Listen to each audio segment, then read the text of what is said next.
Salam sejahtera semua pelajar. Tajuk kita pada hari ini ialah pertumbuhan mikrob di muka surat 30 dan 31 buku teks. Okey. Dina ini dia dapati buah jambu batu yang dibelinya selepas seminggu telah ditumbuhi kulat. Jadi dia heran bagaimana boleh rusak. Okey. Sebenarnya, buah itu rusak disebabkan oleh tindakan mikroorganisma.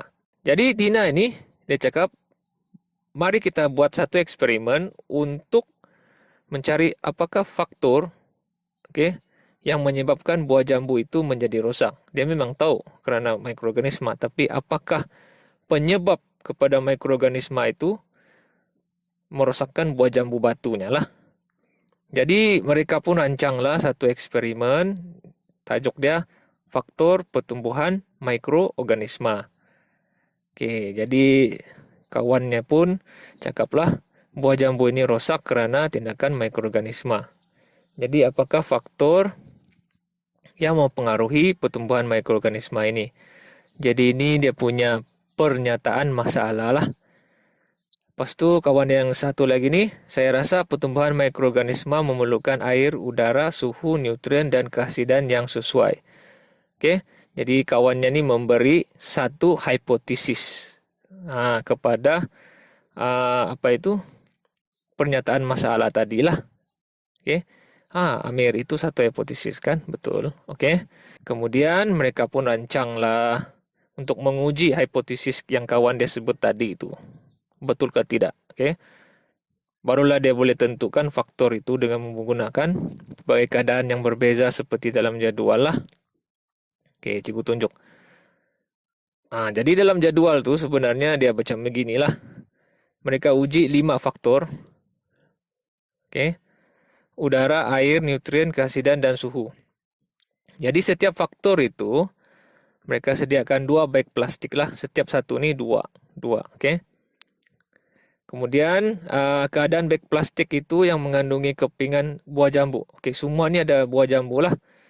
Cuma di setiap plastik itu dia berbeza-beza ikut dia punya faktor. Kalau macam A ni, satu dibiar terbuka, satu lagi dibiar tertutup lah. Sambil dengan udara dia disedut oleh pump vacuum. Vacuum ni dalam keadaan tiada udara. Maksudnya dia akan menyerap semua udara keluar daripada beg plastik itu sebelum diikat lah.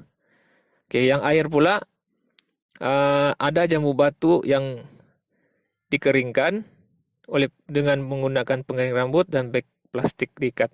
Ada pula yang tidak dikeringkan lah, dibiarkan begitu saja untuk faktor airnya uji kaji ini.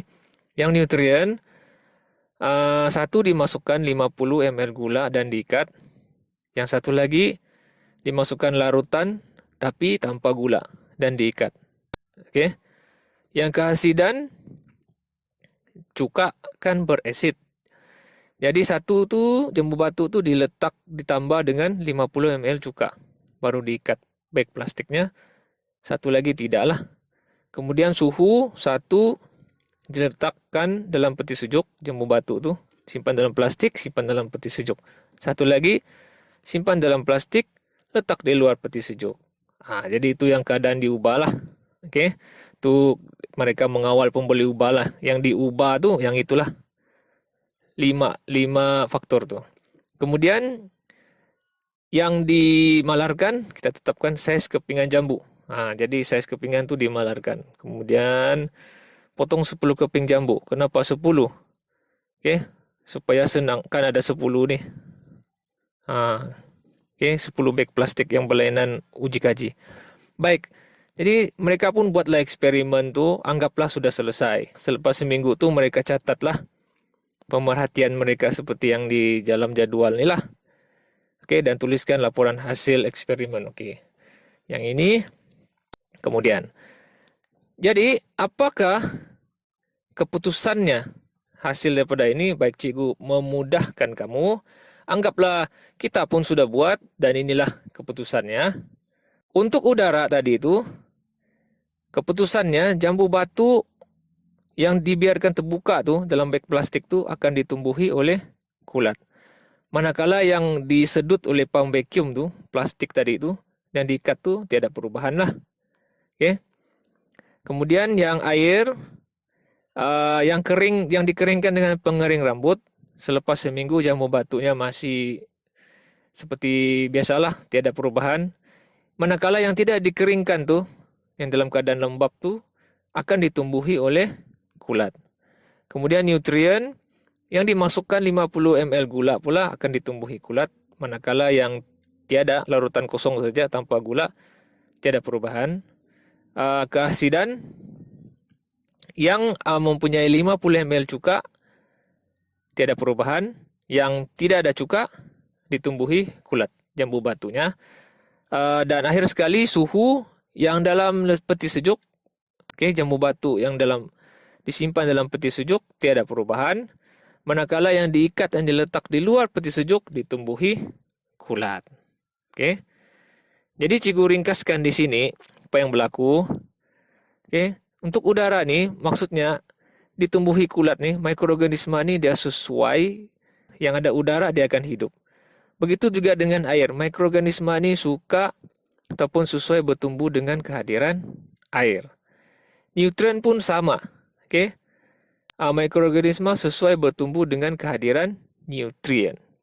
Keasidan. Mikroorganisme itu tidak sesuai tumbuh dalam keadaan beresid. Suhu pula. Mikroorganisme tidak sesuai bertumbuh di suhu yang tinggi atau rendah lah. Kalau dalam uji kaji ini rendah lah, peti sejuk suhunya rendah. Baik, cikgu tambah lagi sedikit nota tambahan nih tentang kesemua faktor-faktor nih. Kenapa suhu? Apabila suhu rendah, kadar aktiviti mikroorganisme menjadi perlahan.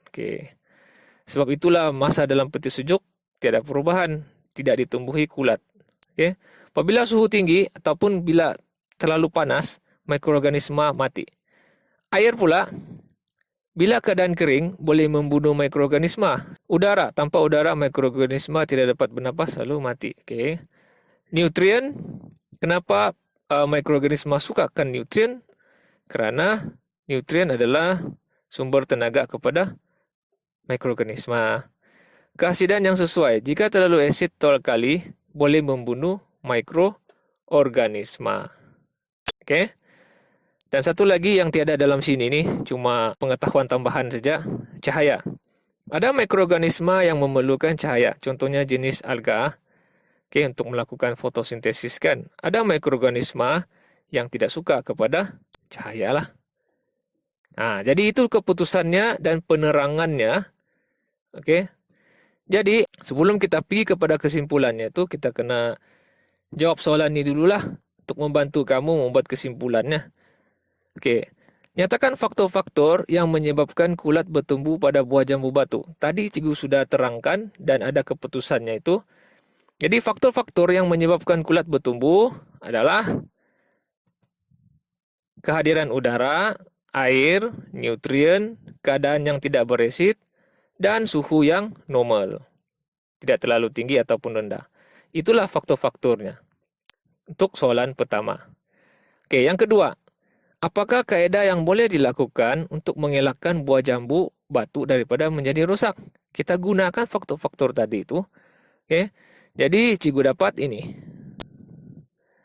Dua kaedah. Kaedah penjerukan. Yaitu kita letak cuka pada jambu batu tadi supaya menjadikan dia lebih beresid. Jadi bila beresid, mikroorganisme itu tidak akan hidup di situlah. Dan kaedah penyejukan, masukkan dalam peti ais ataupun peti sejuk, peti ais lah. Supaya mikroorganisme itu menjadi kurang aktif. Jadi itulah dia. Untuk soalan nombor 2. Jadi apakah kesimpulannya? Baik, kesimpulannya daripada eksperimen tadi itu, kita balik kepada hipotesis lah. Adakah boleh diterima atau tidak? Jadi jawapannya ialah kesimpulannya, air, udara, nutrien, suhu, dan keasidan yang sesuai adalah faktor yang mempengaruhi pertumbuhan mikroorganisme. Jadi hipotesisnya itu benar. Jadi itu saja sebenarnya untuk dua muka surat nih. Selamat belajar.